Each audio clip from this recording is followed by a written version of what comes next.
মা চিৎকার করে বলেছিল, ওগো সুখবর আছে, পাড়া প্রতিবেশী সব গেলে কই? ওগো মেজ বৌদি শুনছো, মেয়ে তো ডাক্তারিতে চান্স পেলো। এই রুনুর মা, আরে বাবা আমার মেয়ের খবর তোমাদের কি কানে গেল?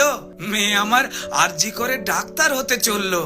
জানো বৌদি, মনে হয় গত জন্মের পুণ্য হয়তো এবার সত্যি হয়ে ফললো। আত্মীয় স্বজন হেসে উত্তর দিয়েছিল, ব্যাস আর চিন্তা কি বৌদি, তোমার মেয়ে তো আমাদেরও মেয়ে। অসুখ বিসুখ মানে এবার এ বাড়িতেই ডাক্তার।